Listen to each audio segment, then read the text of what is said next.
1961 अहमदाबाद के एक कोने में एक नया एक्सपेरिमेंट शुरू हुआ, एक मैनेजमेंट स्कूल जो हार्वर्ड बिजनेस स्कूल के साथ कोलैबोरेट करके बन रहा था।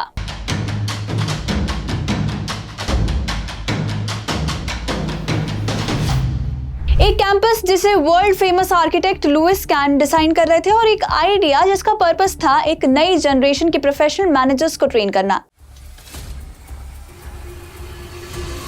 और वही मैनेजर्स जो इंडिया के नए फैक्ट्रीज, पब्लिक सेक्टर कंपनीज और इंडस्ट्रीज को संभालने वाले थे। आज उस एक्सपेरिमेंट को हम IIM अहमदाबाद के नाम से जानते हैं, जिसका नाम वर्ल्ड्स टॉप इंस्टीट्यूशंस में भी आता है। लेकिन उस वक्त एक बड़ा सवाल ये था कि जब इंडिया के बड़े बड़े मेट्रो सिटीज जैसे दिल्ली, बॉम्बे और बैंगलोर सब कंटेंडर्स थे, तब अहमदाबाद जैसे टेक्सटाइल ड्रिवन शहर को ही क्यों चुना गया? जवाब मिलता है 3 लोगों के नाम में। पहले थे कस्तूरभाई लाल भाई, अहमदाबाद के सबसे बड़े इंडस्ट्रियलिस्ट, टेक्सटाइल इंडस्ट्री के भी पायनियर। उनका ड्रीम था कि उनके शहर में एक वर्ल्ड क्लास मैनेजमेंट स्कूल होना चाहिए। एक बार वो हार्वर्ड गए थे किसी कॉन्फ्रेंस में, जहां उन्होंने केस स्टडी मेथड को एक्शन में होते हुए देखा था। तब उन्होंने समझा कि असली लीडरशिप सिर्फ बुक से नहीं बल्कि रियल लाइफ डिसीजन से भी निकल के आती है। वापस आके उन्होंने अपनी तरफ से सब कुछ ऑफर किया, जैसे कि जमीन, पैसा और इंडस्ट्रियल इकोसिस्टम भी। दूसरे थे होमी जहांगीर बाबा, इंडिया के न्यूक्लियर प्रोग्राम के आर्किटेक्ट और एक विजनरी जो मानते थे कि भारत को अगर ग्लोबल स्टेज पर खड़ा होना है तो सिर्फ साइंस नहीं बल्कि मैनेजमेंट और लीडरशिप की भी अपने इंस्टीट्यूशन चाहिए होंगे। बाबा ने अहमदाबाद के प्रपोजल को इंडोर्स किया था, दिल्ली तक मैसेज भी पहुंचाया कि अहमदाबाद एक स्ट्रॉन्ग कंटेंडर है। और फिर आते हैं विक्रम साराभाई। उनके बिना शायद ये प्रोजेक्ट कभी इतना शेप ले ही नहीं पाता जितना बाद में ले पाया।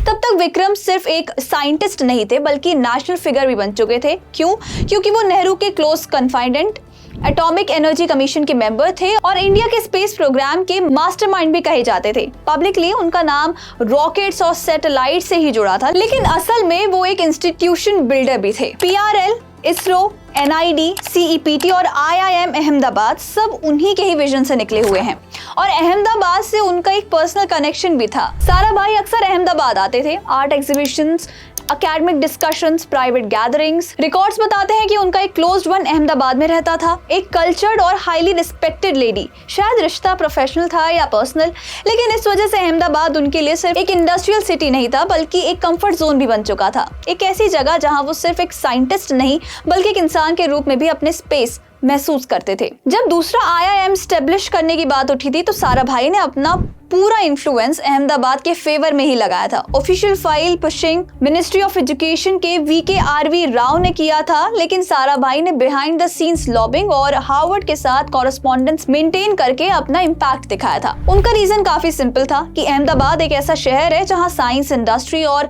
सोसाइटी नेचुरली एक साथ आ सकते हैं। जब हार्वर्ड बिजनेस स्कूल के प्रोफेसर्स जॉर्ज P. बेकर और हैरी हैंसन इंडिया आए थे इवैल्यूएशन के लिए, तो अहमदाबाद उनके आइटिनरी का सबसे इंपॉर्टेंट स्टॉप बना। यहाँ उनकी मीटिंग्स हुई कस्तूरभाई और साराभाई के साथ। हार्वर्ड ने देखा कि ये शहर एक नेचुरल हब है जहाँ इंडस्ट्री लीडर्स, पॉलिसी मेकर्स और साइंटिस्ट एक ही टेबल पर फ्यूचर डिजाइन कर रहे हैं। हार्वर्ड इम्प्रेस हुआ और उन्होंने अहमदाबाद को स्ट्रॉन्गली इंडोर्स भी किया और उसी के बाद कोलैबोरेशन भी फाइनल हुआ। Case study method, curriculum design और विजिटिंग फैकल्टी सब में हार्वर्ड का असर देखने को मिलने लगा और 1961 में IIM अहमदाबाद का फॉर्मल अनाउंसमेंट भी किया गया। लुइस कैन ने कैंपस डिजाइन किया और 1964 में पहला बैच भी ज्वाइन हुआ था। ऑफिशियल रिकॉर्ड्स में कस्तूरभाई लाल भाई और हार्वर्ड के नाम हाईलाइट होते हैं, गवर्नमेंट फाइल्स में उनके सिग्नेचर्स भी हैं, पर इस कहानी के बीच में एक इनविजिबल आर्किटेक्ट का नाम भी हमेशा रहा और वो थे विक्रम साराभाई। वो साइंटिस्ट जो मानते थे कि साइंस और बिजनेस अलग अलग दुनिया है ही नहीं, उनके लिए दोनों एक ही चीज थे और वो था नेशन बिल्डिंग के टूल्स। आज जब हम IIM अहमदाबाद के बारे में सोचते हैं तो हार्वर्ड, कस्तूरभाई और लुइस कैन के नाम ही हमें याद आते हैं, पर असल में इस इंस्टीट्यूशन का हार्ट बीट एक साइंटिस्ट था जिन्होंने अपनी सिटी को ग्लोबल मैप पर रखने का सपना देखा था। और इसलिए कहना बिल्कुल सही है कि अगर इसरो ने भारत को स्पेस में जगह दिलाई है तो IIM अहमदाबाद ने भारत को बोर्ड रूम्स में। दोनों के पीछे एक ही विजनरी था, वो थे विक्रम साराभाई।